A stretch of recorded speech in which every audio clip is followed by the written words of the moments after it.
ইসলাম সে তো পরশ মানিক, তাকে কে পেয়েছে খুঁজি। পরশে তাহার শোনা হয়েছে, তাদেরকেই আমরা বুঝি। হজরত শাহজালাল সুলতানে বাঙ্গাল।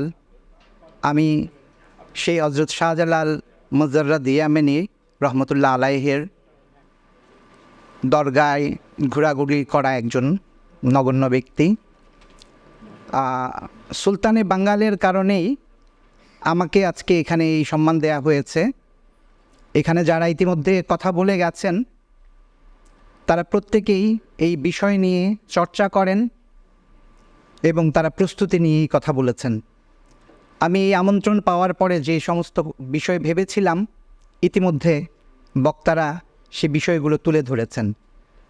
তো একই কথা আবারও বলার নেই, কিন্তু আমি যে কথা বলতে চাই, এখানে অভেদের ভাব নিয়ে ইসলামের অভেদ ভাব, এটাই হচ্ছে এখানকার কথা। এই বিষয় নিয়ে আলোচনা হবে। আমি আপনাদেরকে সালাম জানাই, আসসালামু আলাইকুম, আপনাদের উপর শান্তি বর্ষিত হোক।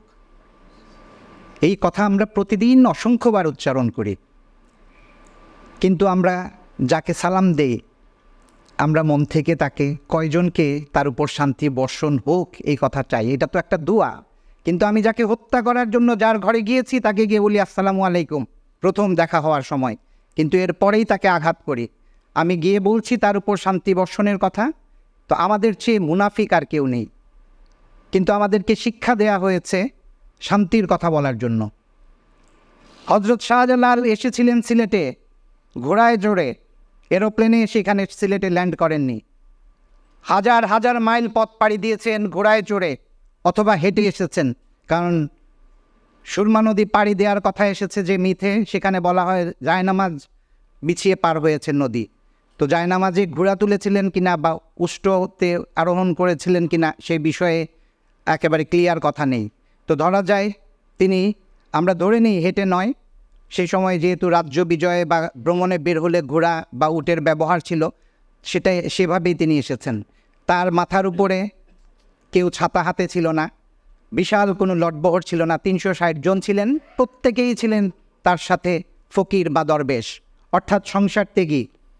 তাদের সাথে বিশাল কোনো হীরা জহরতের বান্ডিল ছিল না, কোনো খাজাঞ্চি নিয়ে তারা রওনা হন নাই, এবং তাদের সাথে কিতাবের কোনো স্তূপ ছিল না।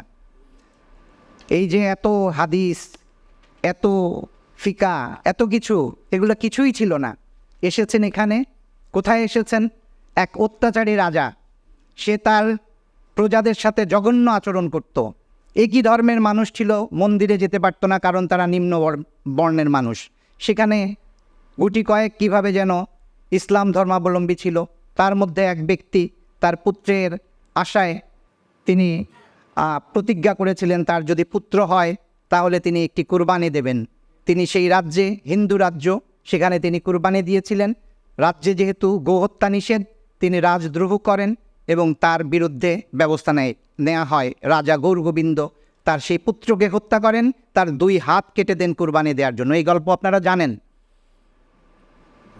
তিনি নালিশ নিয়ে গেলেন দিল্লি পর্যন্ত, একাধিকবার অভিযান হয়েছে, কিন্তু সিলেট পর্যন্ত কেউ আসতে পারেনি সেই অত্যাচারী রাজাকে দমন করার জন্য।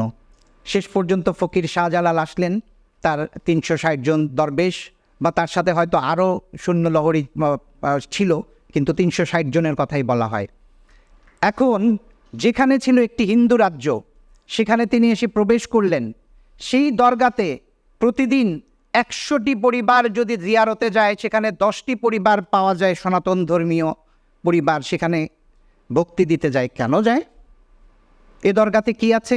এই শাহজালাল এখানে এসেছিলেন বলে তো এখানে সিলেটে গৌরগোবিন্দের হিন্দু রাজ্য শেষ হয়ে গেল। তাহলে কেন তাকে এই শ্রদ্ধা? বংশ পরম্পরায় কেন এরা আসে? এখানেই হচ্ছে বাংলায় ইসলামের এই বিস্তৃতির ইতিহাস। কিভাবে বাংলার মানুষের মধ্যে ইসলাম বিস্তৃতি লাভ করেছে সুফিদের মাধ্যমে। এই সুফিরা ছড়িয়ে পড়েছেন, মানুষকে ভালোবেসেছেন। আমি আমার এক বন্ধু, তিনি শিলচর গেছেন, সেখান থেকে ফিরে আসলেন। আমি তখন মাজারের কাছে আড্ডা দিচ্ছিলাম আমার এক বন্ধুর হোটেলে, তিনিও আসলেন। তো উনি এসে বললেন আমি একটু মাজারে জিয়ারত করতে যাব। তো সনাতন ধর্মীয় উনি আমাদের ভাষাতেই বললেন জিয়ারতের কথা। তো আমি তার সাথে গেলাম। আমি অনেক দিন, প্রতিদিন তো হয় না, পাশেই যাওয়া হয়, কিন্তু প্রতিদিন যে আন্দরে গিয়ে বা একেবারে কাছে গিয়ে জিয়ারত করা সেটা হয় না। আমি গেলাম, আমি দেখলাম তিনি সেখানে যাওয়ার পরে তার পকেট থেকে কিছু টাকা বের করলেন এবং একটা লিস্ট দেখলেন। দেখে তিনি সেই লিস্ট দেখে দেখে টাকার একটা হিসাব করলেন এবং সেখানে একজন খাদিমের কাছে সেই টাকাটা দিলেন। আমি তাকে বললাম, আমি বুঝলাম না কিছু, এই ব্যক্তি এখানে আসার কারণে তোমার ধর্ম এখানে সংখ্যালঘু, এখানে ওনার কারণে এখানে মুসলিমরা সংখ্যাগুরু, তো এখানে তুমি ইন্ডিয়া থেকে এই টাকা বয়ে এনে এখানে কেন দিচ্ছ? বলে এটা আমার পরিবারের ওনারা মানেন এবং তারা এটা থেকে উপকৃত হন। এখন এটা তার বিশ্বাস, এখন তারই বিশ্বাসে আপনি কেন আঘাত দিবেন? আপনি কেন তাকে সেখানে যেতে দিবেন না? আপনার কবর তো কখনো মাজার হবে না। যিনি কবরের নিচে শায়িত আছেন তিনি 3.5 হাত মাটির নিচে চলে গেছেন, তার কবরের মাজারের দরকার নাই, তার উপরে গিলাফের তার দরকার নেই। গিলাফের দরকার হচ্ছে যে সেই মাজারকে জিয়ারত করে সেখান থেকে ফায়দা নিতে চায়, তার দরকার হচ্ছে গিলাফ চিহ্নিত কবর। হাজার হাজার বইয়ের স্তূপে সেই বইটা হচ্ছে কিতাবুল্লাহ, যেটাতে গিলাফ পরানো থাকে। হাজার হাজার মসজিদের মধ্যে সেই মসজিদ হচ্ছে বায়তুল্লাহ, যেটাতে গিলাফ পরানো থাকে। তো ওলিউল্লাহর দরবারেই গিলাফ থাকে, কিতাবুল্লাতেই গিলাফ থাকে, আর বায়তুল্লাতেই গিলাফ থাকে।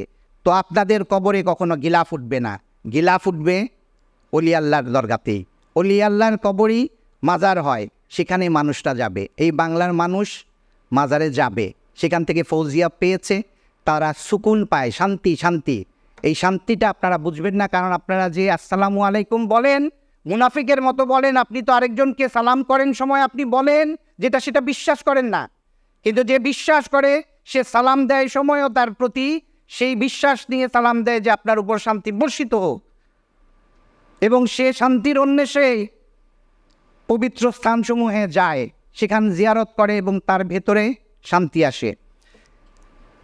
তো আমি আসলে কোনো বক্তা না, এই বিষয় নিয়ে বলার মতো বক্তা না, কিন্তু আমরা খুবই দুঃখের সাথে আমরা লক্ষ্য করেছি যে এই যে জুলাই বিপ্লবের পরে সবাই মিলে একটা ডাইনেস্টির বিরুদ্ধে, একটা 15 বছর থেকে মানুষকে কথা বলতে দেওয়া হয়নি।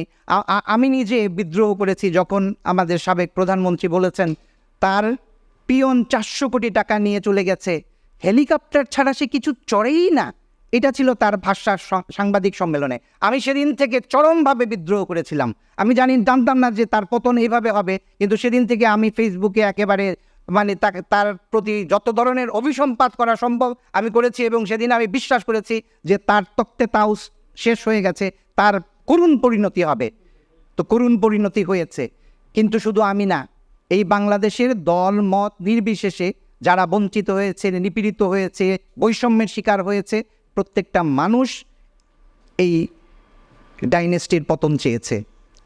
কিন্তু পতনের পরে এখন যেটা শুরু হয়েছে, এই যে বিভিন্ন সবাই তখন একটা ঐক্যবদ্ধ ছিল, এক রজ্জুতে এসেছিল। কার বিরুদ্ধে? যে এই 15 বছর যে অন্যায় হয়েছে সেই অন্যায়ের বিরুদ্ধে। যেই এখান থেকে আমরা বের হলাম, এই দড়ি থেকে আলাদা হওয়া শুরু হয়ে গেল। এখন পার্ট হয়ে যাওয়া হয়েছে। এটাই সর্বনাশ, এটাই আমাদের ভবিষ্যতের জন্য ক্ষতিকর। আবারও মনে হয় আজকে ঢাকা শহরে, আমি সিলেট থেকে আজকে ভোরে এসেছি, আজকে ঢাকা শহরের যে মিছিলগুলো দেখেছি, আমার মনে হয়েছে এর আগে 15 বছর আগে আসছি সময়ও, এই 15 বছরেও এরকম বিভিন্ন দিবসে যেরকম নগরের মানুষকে দুর্বিষহ নাগরিক জীবন উপহার দেয়া হতো, আজকেও এর বাইরে কিছু হয় নাই, আগামীকালকেও এর বাইরে কিছু হবে না। আমরা ক্ষমতার বা পট পরিবর্তন করার পর আমাদের একটাই চিন্তা থাকে, আমার কি হবে, আমার দলের কি হবে, কিন্তু এই দেশের মানুষের কি হবে, এই কওমের কি হবে, এই চিন্তাটা আমরা কেউ করি না। এই জায়গাটাতে আমাদের কমতি। আমরা যখনই আমার দেশের মানুষের কি হবে, এই পরিবর্তনে আমাদের সামষ্টিক কি পরিবর্তন হবে, সেই চিন্তাতে কেউ নেই। আমাদের সমস্ত নেতাদের চিন্তা এখন আমার দল কি কোনোভাবে টিকে থাকবে, আমার নেতা কি টিকবে, আমি কি তার নেতার লেজুর ধরে আমার কি কোনোভাবে কোনো একটা পদবি আসবে, এই চিন্তার মধ্যেই সবাই আছেন। রাজনীতিটা এখন এই জায়গাতে আছে। এই অবস্থাতে ধর্মচর্চা যারা করেন, ইসলামের বিভিন্ন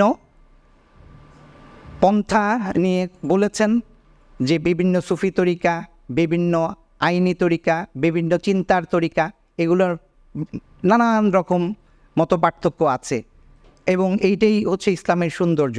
এটা থাকবে। 73 ফেরকার কথা বলা হয়েছে, এর মধ্যে কোনটা আসল বলা হয় নাই। তার মানে 72টা বলা হয়েছে বাতিল, একটা আসল।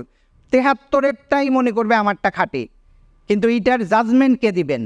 আপনি ডে অফ জাজমেন্টের অপেক্ষা না করে আপনি দুনিয়াতে বসে যদি খোদার উপর খোদাই করে আপনি সিদ্ধান্ত নিয়ে নেন 73-এর মধ্যে আপনারটাই সঠিক, হবে না।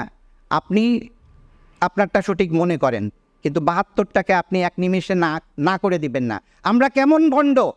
আমরা বলি 90% মুসলমানের দেশ, আবার একটু পরেই বলি অমুক কাট্টা কাফের, অমুক এই। তো আপনি 90% বলার পরে পরে আপনি তো আপনার 90% মুসলমানের মধ্যেই আপনি তো পাট করে আপনি সবাইকে আলাদা করে দিলেন। আপনি বলছেন পৃথিবীর এত কোটি মুসলমানের দেশ, আপনি ইরানকে আবার স্বীকার করছেন না। আবার যেদিন দেখলাম ইরান ইসরায়েলের উপর ক্ষেপণাস্ত্র হামলা করলো, আরে বাবা, যারা ইরানকে 2 দিন আগে গালাগালি করলো, এরা দেখি মাশাল্লাহ সুবহানাল্লাহ বলে বলে এখন ইরানকে একেবারে রাহবার বানিয়ে দিচ্ছে। এত মুনাফিকি যদি থাকে, বড় কঠিন।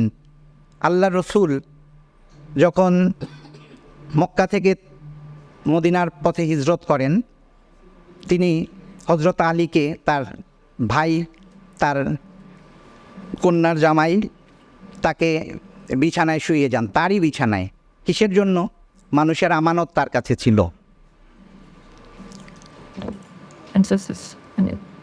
তাকে যারা হত্যা করবে তাদের আমানত তার কাছে ছিল, তিনি সেই আমানতটুকু তাকে মানুষকে যেন পৌঁছে দেয়া হয়, সেই জন্য হজরত আলীকে তার বিছানায় শুইয়ে যান। হজরত আলীর জীবনের সবচেয়ে শান্তির ঘুম ছিল সেদিন, কারণ ওদিন ভোরবেলা যদি এসে তাকে হত্যা করা হতো, তিনি তো নিশ্চিত জানেন তার জন্য জান্নাত, কারণ রসুল্লাহর বিছানায় তিনি শুয়ে আছেন, রসুল্লাহ চলে যাবেন, রসুল্লাহ মনে করে তাকে হত্যা করা হবে। এর চেয়ে আনন্দের আর কি হতে পারে? তিনি বড় আনন্দের ঘুম ঘুমিয়েছেন। সকালবেলা যখন এসে তারা হামলা করেছে, চাদর তুলেছে, চাদর তুলে তো তারা দেখলো হজরত আলী শুয়ে আছেন। এখন রসুল্লাহ চলে গেছেন, কেন তিনি শুয়ে আছেন? কারণ হচ্ছে আমানতের জিনিস পৌঁছে দেবেন। এই ছিল ইসলাম, কিন্তু একেবারে শেষ করে দেওয়া হয়েছে। ধন্যবাদ।